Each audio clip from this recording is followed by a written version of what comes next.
इस एपिसोड की शुरुआत में आपको पता ही होगा कि मॉर्यून एलिस्टार में कॉपीराइट क्लेम लेकर आए थे। मतलब जैसे एलिस्टार ने किम के कंपनी के ज्वेलरी डिजाइन कॉपी किए जो आने वाली इंटरनेशनल ज्वेलरी शो के लिए इन्होंने बनाए। बस इसी एक बात से किम इनसे ऐसे बात कर रहा था मानो जैसे एलिस्टार के लोग कितने ही खुद गर्ज हो। बट जुंगहो ने जियोनसुक को चुप करके बड़े ही कूल वे में कॉन्वर्जेशन खत्म करी। किम ने देखा यून काफी अजीब बर्ताव कर रही, लेकिन क्यों? वो जुंगहो से प्यार कर बैठी थी। वो चीज ही ऐसी है। किम ने उससे कहा उसकी तो गर्लफ्रेंड है, फिर भी मेरी बहन के लिए मैं कुछ भी कर सकता हूँ। उसे मैं तुम्हारा करके ही रहूंगा। और कॉपीराइट वाली बात सच है। डोंगयन ने चेक करने पे जो डिजाइन इन्होंने एग्जीबिशन में बेची वो एग्जैक्टली सेम थी किम के डिजाइन से। ऑब्वियसली उन्होंने कोई डिजाइन की चोरी वगैरह नहीं की। ये एक कमर्शियल ट्रैप है। किम ने जरूर डिजाइनिंग डिपार्टमेंट में किसी को रिश्वत दी होगी एलिस्टार की डिजाइन्स लेने के लिए। और डिजाइन्स मिलते ही किम ने उन्हें कॉपीराइट के लिए रजिस्टर कर लिया। जिगो ने समझाया किम को उनकी डिजाइनिंग की सीरीज नहीं चाहिए, चाहिए तो एलिस्टार। कैसे? रुको रुको बताता हूँ। कॉपीराइट एंटी प्लेजरिज्म के लॉसूट के अंदर अगर एलिस्टार कॉपीराइट क्लेम के अंतर्गत आया तो एसोसिएट्स इन पे कुछ लिमिटेशन ऐड करेंगे और इनकी इंपोर्ट एक्सपोर्ट्स भी लिमिटेड हो जाएगी। मतलब कैश फ्लो पूरा कम। जैसे कि आपको पता होगा कुछ दिनों पहले ही ये कंपनी डेब्ट क्राइसिस से थोड़ा रिकवर करने लगी। अगर एलिस्टार ब्लैक लिस्ट हो गई तो इनके सारे शेयर्स तेजी से फॉल करेंगे, जिससे किम बल्क में एलिस्टार के शेयर्स खरीद लेगा। यही नहीं, जब इनका big amount of money overseas bank के पास पहुंचेगा। आप भूल तो नहीं गए ओवरसीज बैंक को इन्होंने कुछ वादा किया था उनके प्रोजेक्ट्स को सपोर्ट करने का। वो पैसे ट्रांसफर होते इनके सारे शेयर प्राइसेस कोलैप हो जाएंगे। फिर कंपनी को डूबते हुए देखने के अलावा कोई चारा नहीं बचेगा। वैसे डेब्ट क्राइसिस के पीछे भी किम का ही हाथ है। फिलहाल सारे रास्ते बंद, लेकिन जीवन सुख के पास एक रास्ता है। वो ज्वेलरी की दोबारा नई सीरीज बनाएगी, चाहे वक्त कितना भी कम हो। कंपनी को डूबते हुए देखने से अच्छा वो लड़ेगे। उसने जुंगहो से बहुत ही कॉन्फिडेंटली हाथ पकड़कर कहा, चलो साथ में एलिस्टार को प्रोटेक्ट करें। मैं तुम पर विश्वास करती हूँ। इसलिए जुंगहो ज्वेलरी शो में जो इन्होंने सीरीज भेजी थी ज्वेलरी की, वो वापस लेने गया। उससे पहले उसने दोंगयोन को कुछ 3D प्रिंटर्स अर्जेंट लाने के लिए कहा और उसे कोई जीनियस डिजाइनर चाहिए जिन पर वो विश्वास कर सके। ऐसे वक्त पे मोस्ट ट्रस्टफुल पर्सन कौन हो सकता? प्लस वो जीनियस भी हो। गेस करो वो कौन होगा? शाओली। उसे भी पूरी सिचुएशन पता चली। बाहर इनकी गलती से मुलाकात मिंजेई से हो पड़ी।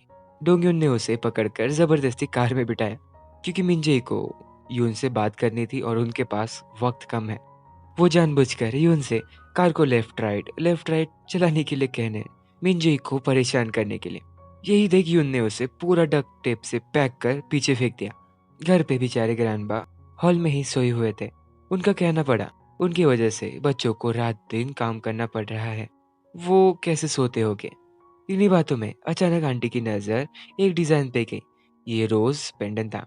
ग्रैंडपा ने कई साल पहले एमा और उनकी छोटी बेटी मतलब ये आंटी के लिए अपने हाथों से बनाए थे, जो आज आंटी के पास नहीं है। ये आंटी ने कहा, लेकिन हमने देखा वो पेंडेंट उनके पास ही है। इधर किम ने यून से पूछा, तुम्हें ऐसा जुंगों में क्या दिखा जिससे पहली नजर में ही तुम उससे प्यार कर बैठी? शाओली और उसमें ऐसा क्या डिफरेंस है? यून ने कहा, अरे पापा बहुत है। उसे बस इतना पता चला जुंगों के रिश्ते 7 अलग अलग कंट्रीज के बड़े बड़े फैमिलीज के साथ है। इससे ज्यादा इम्पोर्टेंट जुंगों की पूरा बैकग्राउंड अननोन। इससे वो और ज्यादा मिस्टीरियस पर्सन बन गया। ऊपर से किसी को नहीं पता उसकी और जीवन सुख की लव स्टोरी। यह यून ने किम से शर्त लगाई, ये कॉपीराइट वाला क्राइसिस में अगर जुंगहो जीता इसका मतलब वो उसके प्यार को डिजर्व करता, नहीं तो समझ जाओ। कंपनी में शाओली उनकी न्यू डिजाइन ट्विन रोज जैसे बनाना चाहता था। आपको याद है सियो यून और जियोनसुक की पहली मुलाकात इसी पेंटिंग के सामने हुई थी। यही नहीं, ग्रैंडपा ने भी ऐसे ही पेंडेंट दोनों बेटियों को दी थी। जैसे ही जियोनसुक ने शाओली को कुछ ड्रॉ करके दिखाने लगी, उसके होश उड़ गए। जिस तरह जियोनसुक पेंसिल पकड़ रही, वैसे सिर्फ 8 मेजर वाले स्टूडेंट ही पेंसिल को पकड़ा करते स्केच बनाने के वक्त। उसके कुछ बोलने से पहले ही तीसरी बड़ी मुसीबत आ पड़ी। न्यूज वालों को कॉपीराइट वाली पूरी बात पता चल गई थी, जो ऑब्वियसली किम की साजिश है। शाओली बिजी हो गया उन्हें संभालने में। इसी का फायदा किसी ने उठाया। उसने जियोनसुक के ऑफिस का डोर लॉक कर वेंटिलेशन के थ्रू किसी तरह की गैस छोड़ना शुरू कर दी, जिसका अंजाम आप सभी को पता है, और कंपनी के सारे अलार्म बजना शुरू हुए। अच्छा हुआ जुंगो आते उसे सिचुएशन जल्दी से समझ वो और यून तुरंत जियोनसुक के ऑफिस की तरफ बढ़ा, पर तब तक अंदर जियोनसुक बेहोश हो चुकी थी। जुंगो ने किसी तरह अंदर जा जियोनसुक को बाहर निकाला, लेकिन वो होश में नहीं आ रही थी, इसलिए उसे अर्जेंटली सीपीआर देना पड़ा। इससे चलो आखिर उसके सांस में सांस आई, और ग्रैंडपा ने सब लोगों को बहुत डांटा। उनका कहना था, चाहे कंपनी डूब जाए चलेगी, लेकिन मैं जियोनसुक को कुछ होते हुए नहीं देख सकता।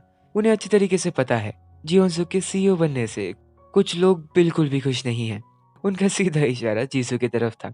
इससे भी बड़ी हैरान कर देने वाली बात ग्रैंडपा ने की कि इन दोनों की एंगेजमेंट सेरेमनी वो जल्द से जल्द शुरू कर दे, जिससे जो एलिस्टार के पीछे पड़े हैं उन्हें पता चल जाएगा कि कंपनी के न्यू 2 ओनर्स आ चुके, कंपनी को संभालने। सब शॉक, ये दोनों भी। जुगो ने उसे 2 वाले की पीछे की कहानी बता वो वहां से जाने लगा, बट जियोनसुक उसे रोकती है। वो उसके साथ एंगेजमेंट करना चाहती थी। शायद वो जुंगो से प्यार करने लगी। जुंगो यहाँ कहता है, तुम्हें मेरे बारे में कुछ नहीं पता, तुम ये तक नहीं जानती मैं यहाँ क्यों आया। इन बातों से जियोनसुक ने अपने पैर पीछे कर लिए। लेकिन थोड़ी देर बाद वो सीन आता है ना, जिसमें मेन लीड्स एक दूसरे से दूर जाने के बाद फिर उन्हें एहसास होता कि वो एक दूसरे से बहुत प्यार करते हैं। यहाँ कुछ ऐसा ही हुआ। दोनों ही एक दूसरे से मिलने एक ही साथ एक ही वक्त पे आए। जुंगो ने उसे एंगेजमेंट के लिए हाँ कहा, और वो उसे एंगेजमेंट के बाद उसकी सारी सच्चाई बताएगा। इधर पता नहीं क्यों, लेकिन यून काफी खुशी से हंस रही है। हमें पता चला वो शर्त जीत गई। एलिस्टार ने 48 आवर्स के अंदर अपने पूरे डिजाइन्स को दोबारा बनाया, और वो भी बहुत ही खूबसूरत। बेचारे किम की एलिस्टार हासिल करने की पूरी मेहनत पानी में चली गई। वो जीतेगा भी कैसे? एलिस्टार के पास 5 बेस्ट से भी बेस्ट लोग हैं। कैफेटेरिया में ये दोनों मस्ती करते करते जैसे ही यून की एंट्री हुई, मिंजे ही एकदम से चेंज हो उसने यून को केक खाने के लिए इनवाइट करा। क्या लगता है ये आएगा? ये आ गया कैसे? एक सख्त लौंडा केक को देख सॉफ्ट हो जाता। ओहो। बातों बातों में उसने अपनी बेस्ट फ्रेंड का जिक्र किया। उसे अपने बेस्ट फ्रेंड की बहुत चिंता थी।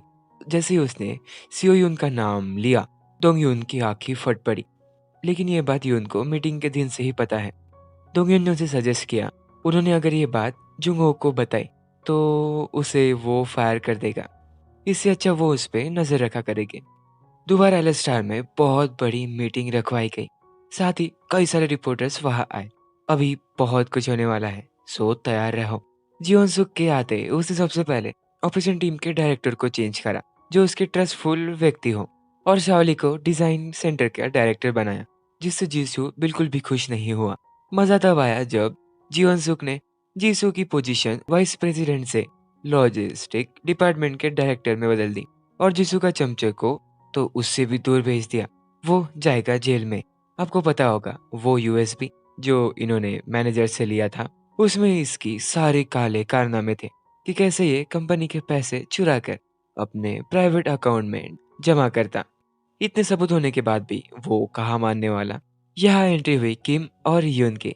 उसने अपनी गलती सबके सामने एडमिट कर माफी मांगी, लेकिन वो हमेशा एलिस्टार का पक्का कॉम्पिटिटर रहेगा।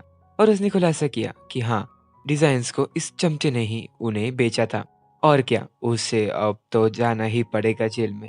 ये देख जीसू बिल्कुल खामोश, क्योंकि उसे पता है उस यूएसबी में इसके काफी सारे राज थे। दूसरे सबसे बड़ी अनाउंसमेंट, इन्होंने अपने एंगेजमेंट की सबके सामने घोषणा की, लेकिन शाओली को बहुत बुरा लगा। अगले दिन से ग्रैंड एंगेजमेंट सेरेमनी की तैयारी शुरू हुई। आंटी ने ग्रैंडपा के हाथ में जियोनसुक के लिए गिफ्ट दे दिया, क्योंकि वो सेरेमनी में नहीं आ सकती। इसे जाने दो। इधर मिंजे इस जगह पहुंची। वो जियोनसुक के पास बस पहुंच ही चुकी थी। उसे एक कॉल की वजह से वापस जाना पड़ा, नहीं तो इनकी मुलाकात तो पक्की थी। फिर आगे सबसे मेन पार्ट, जो उन्होंने जियोनसुक को रिंग पहनाई और उन्होंने किया एक दूसरे का किस। लेकिन मिंजे ने एकदम से सियो यून को पहचान लिया और उसे जोर से उसे आवाज दिया। एंड इस पार्ट में इतना ही। अगर आपको ये पार्ट अच्छा लगे तो प्लीज लाइक करा करो बाबा, प्लीज। आप लोग बस देखकर चले जाते हो, ऐसा मत करो प्लीज। और आपको वीडियो अच्छी नहीं लग रही तो कम से कम बताओ तो सही। सो बाय बाय।